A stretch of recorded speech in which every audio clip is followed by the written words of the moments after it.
here. Again, I'm Maria Lozano, and I am seeking re-election for City Council. I have been a resident of Kirby for 26 years. Been married 37 years.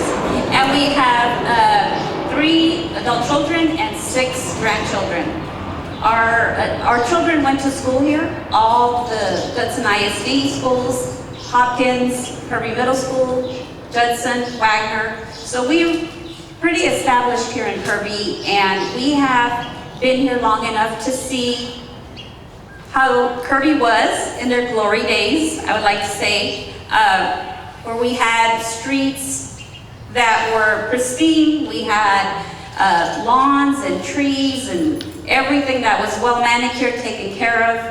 And I've seen a decline in that, a very big decline. And so because of that, I chose to run for City Council, and I'm seeking re-election again. And I'm also a social worker. I've been a social worker for 20 plus years. And social workers have a code of conduct, which is very similar to the code of ethics that our TML, or Texas Municipal League, expects of our City Council representatives. And that's to treat our residents, our individuals with respect, with dignity, with self-worth, to actively listen, to be there for the person, but at the same time to empower those people or our residents by providing them support. And again, giving them the power to be able to make changes, the ones that they feel are necessary for their lives, because they're the experts in their lives. And so, because of that, again, one of the reasons I ran. And then streets are always going to be big here in Kirby. We know that there's been issues for a long time here with our streets. And so looking at grants, looking at working with other either cities or collaborating with other cities, looking for sponsorships or organizations to help. That's one of the ways that I would like to continue looking for bettering our streets. And then transparency.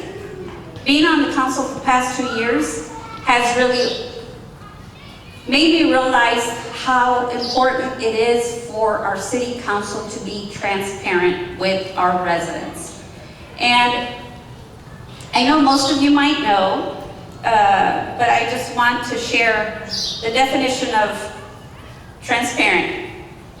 So to be transparent, it is allowing light to pass through so that objects behind can be distinctly seen. It also means easy to perceive or detect. And just as a hypothetical example, if I'm walking by a home and I'm passed by a window, and this window is very dirty, I can't see beyond it, but I can hear what's going on inside that home. And I hear a child screaming. And my perception on the other side, where I'm passing by, is what is going on? What are they doing to that child? Is there something wrong, something I need to say? And so my perception of what's going on is different than what's going inside. I go to the window, I wipe the window clean, and the parent is trying to get their child to brush their teeth. And so, me standing again on the other side, I'm thinking something terribly is going wrong.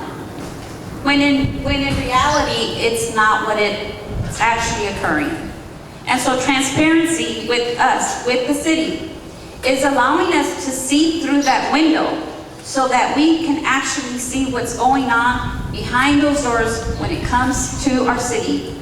And not for us be back here making our own interpretations, our own hypothetical scenarios, and just thinking the worst of the worst. So that is my example of how transparency is something that's very important for us as residents to know. And we have that right to know because we pay taxes for that. And then finally, we always talk about, I love to talk about citizen participation during our meetings. That is one of our most fundamental rights that we have as residents, to go and speak during a meeting. They give you 3 minutes, which is not very much time, but if you focus on your main points and your main issues and concerns, that is your way of coming to us as council and saying, these are the issues that I have, please listen to me. And then hoping that we get a response. And as elected officials, we should, as a courtesy and as a right, also respond to those concerns. And so again, I'm asking for your vote again as I seek re-election, and I thank everybody who's here for coming. Thank you so much.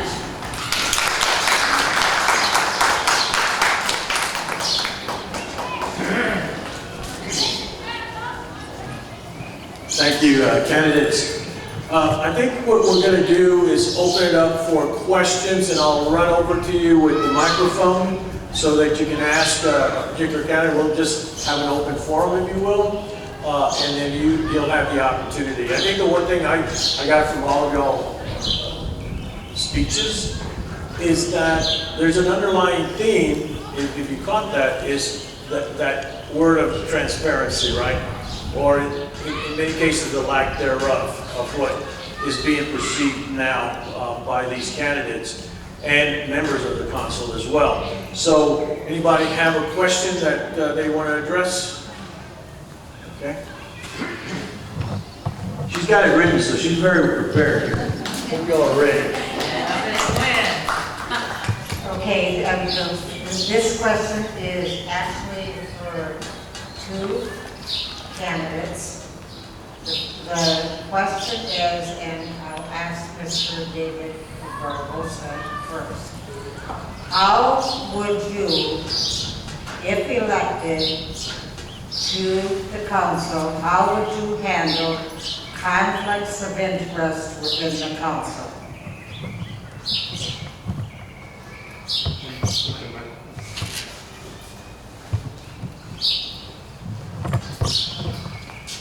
And make sure I understood your question.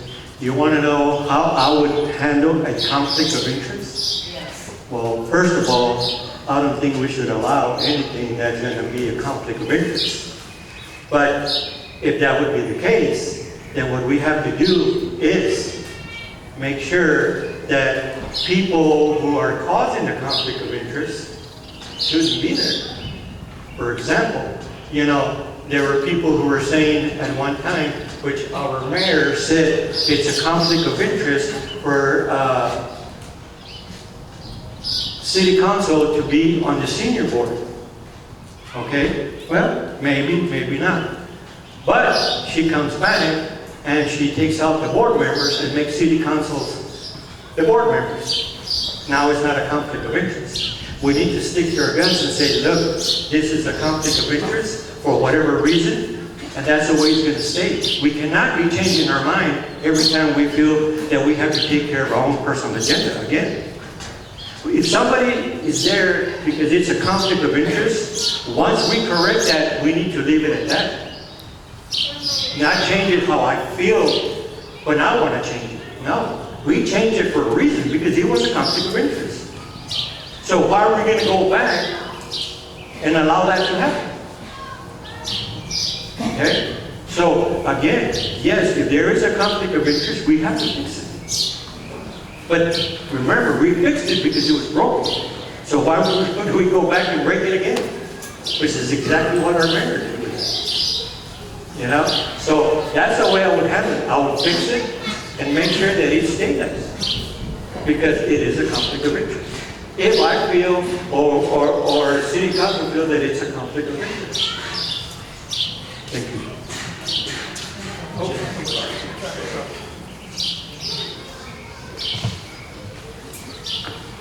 Okay, the same question applies to Ms. Garcia. Thanks, sir.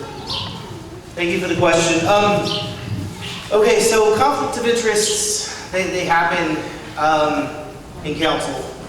And I think the best way to handle those situations is to nip it in the bud as much as we can. Sit there and call it out, number one. Look, this is a conflict of interest. We can put it out there to say as to why it's a conflict of interest. But the moment that it's known that it's a conflict of interest, the idea that like council should vote on whether or not to keep the conflict going and all that stuff, I don't believe in any of that. I mean, if it follows the charter, then there should not be a claim to a conflict of interest. So my idea behind this is if there truly is a conflict of interest, then we need to nip it in the bud, we need to call it out so we're transparent. Hey, this is what it is, this is a conflict of interest, this is why it's a conflict of interest. And just as Mr. Barbosa said, once it's settled, that's it. You know, we can't move back and say, well, you know, in this scenario, it's not quite a conflict of interest because, you know, a lot of times those things are exactly the same, just with different people claiming them to be conflicts of interest or not. So I think that would be the best way to handle it. Thank you. Thank you, Chris. Yes, sir. You have another question?